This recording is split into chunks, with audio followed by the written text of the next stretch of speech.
of course we get a brother-sister relationship as it's a Rejet game. I mean, what did I expect? But yes, as I said, he is Ritsuka's older brother.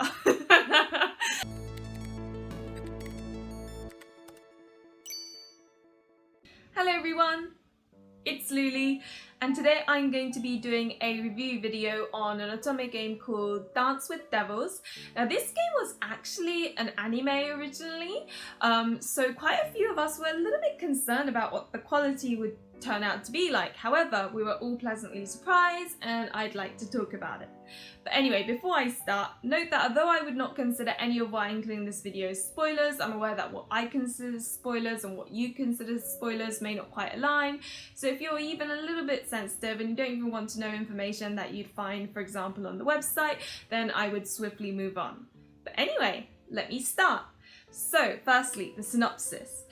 So this game is about Ritsuka, who is living a very ordinary life, as is always the case. However, one day she gets summoned by the student council, where of course are the idolized love interests.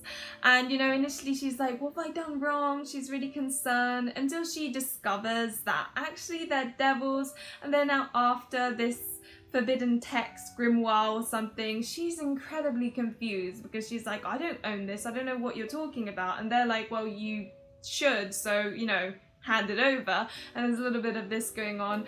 And yeah, her life goes from happy and peaceful all the way downhill to just constantly being attacked by all sorts of different demons and devils and yeah, nightmare.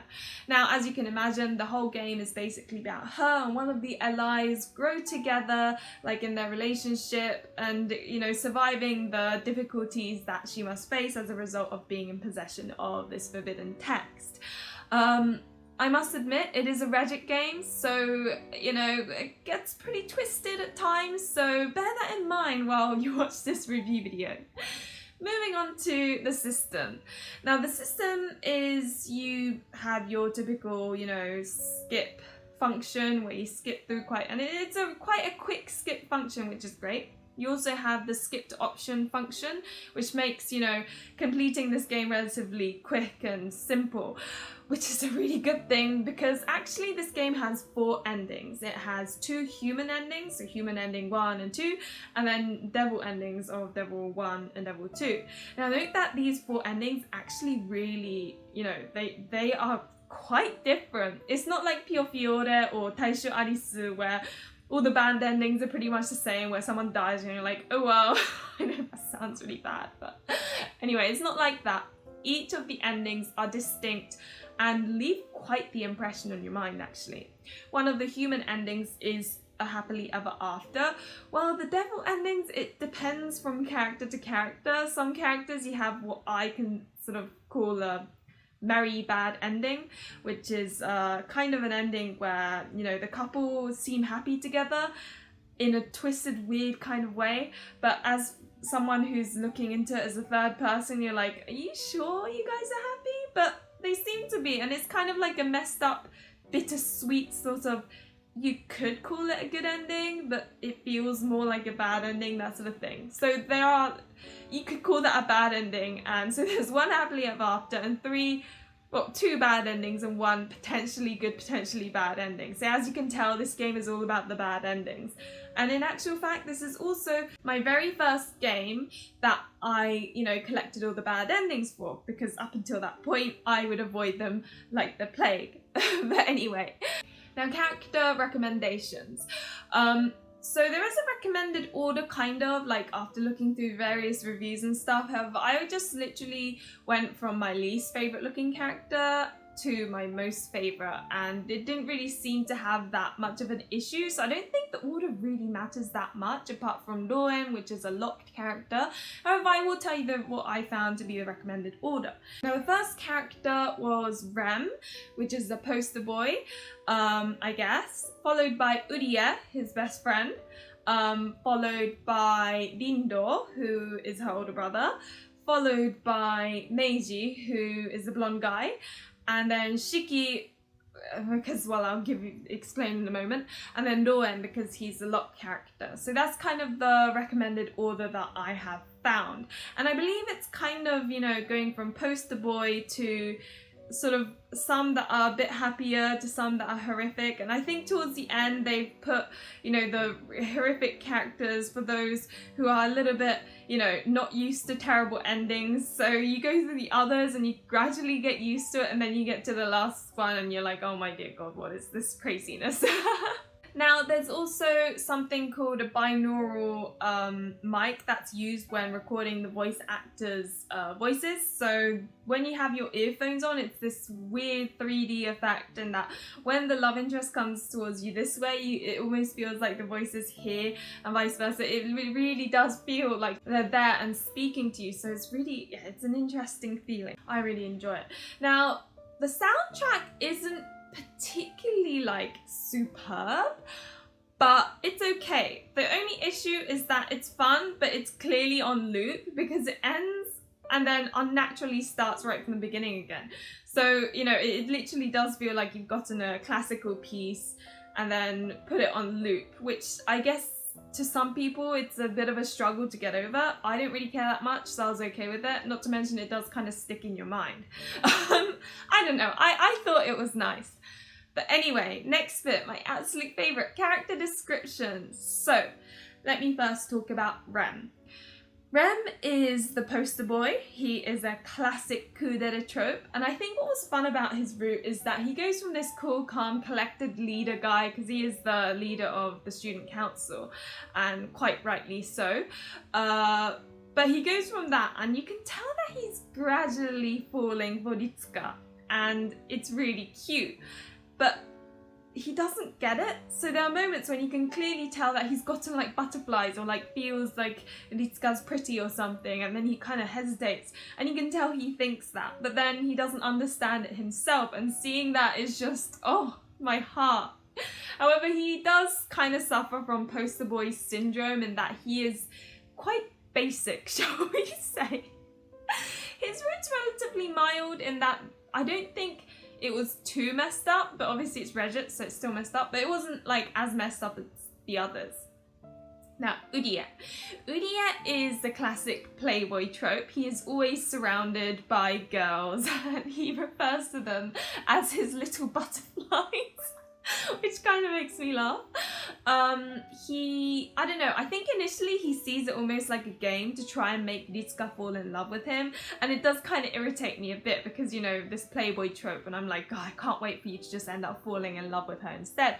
And it is, you know, interesting seeing the growth in his personality and his feelings towards Ritsuka.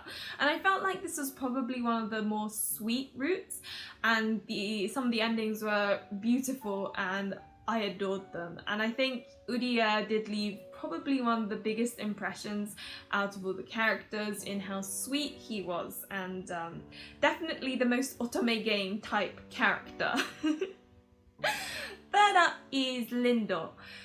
Oh, Lindo. Of course we get a brother-sister relationship, as it's a Rejet game. I mean, what did I expect? But yes, as I said, he is Ritsuka's older brother.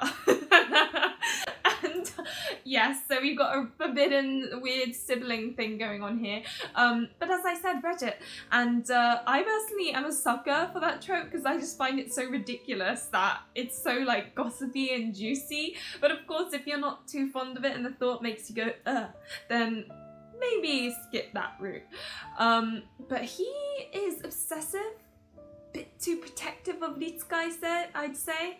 You know, he is incredibly caring of her, just a bit too caring, borderlining onto yandere, I would say. And yeah, that kind of says it all, really. I'm not gonna lie, I really enjoyed his route because of how obsessed he was, but it's not for everyone. Fourth route was Mage. Now, Mage was one of those characters where it's like Urie, he attracts people, but not girls, more boys. So the guys are like idolizing him, almost worshipping him, and he's an Ore-sama character. And he kind of has that vibe of like that, not older brother in a, you know, incest way, but older bro in like an older, reliable guy kind of way. He's insanely honest. He's so straightforward, and I really liked him. He became my favorite out of all of them. Looks-wise, he's really not my type, but oh my god, I would consider him husband material. Like, you know, the kind of person that I would want to date in real rather than, you know, enjoy an Otome game. But I did enjoy him in an Otome game as well, because his route, much like Urie's route, was a little bit kind of Otome game-ish as well. But honestly, his personality is adorable, and I think his bad endings weren't as bad as the other ones. And yeah, I think overall he was my favourite. Now next up is Shiki. Shiki has a loose screw, I would say. You can tell right from the beginning that he is a crazy character. Let's just say he's like the yang of Dance with Devils. Like, the moment you see him, you're like, there's something wrong with you. Like, so much wrong with you. And, you know, it is as it is. You can tell. And then throughout the route, he is just crazy in the head. Everything he does is messed up. Don't get me wrong, I was truly happy for them in the happily ever after route. However, all the other endings, oh my dear god, I don't know what happened. It was crazy. Which is why perhaps leaving him towards the end is actually a good idea. Try and like build immunity through the other routes and then get to Shiki where you're like, oh, okay. Because it is the craziest route. Now, last one is Roen. This character is locked. He is a puppy character, quite literally. He is very loyal to the Dark Lord, and to the extent you almost feel kind of jealous, like you wish he had that affection towards Ritsuka as well. And yeah, no, I guess he's also a tsunboy, and you know, there are bits and pieces where you see him interact with Ritsuka and he has his like grumpy side, but then you see him blush, and you know, as is always the case with tsundere characters, your heart gets taken away, and it's really cute. But yeah, he was interesting in that he revealed a few bits and pieces, like the truth. I guess that's why he's locked, which made his route more interesting as well. Anyway, moving on to who I would and would not recommend this game to.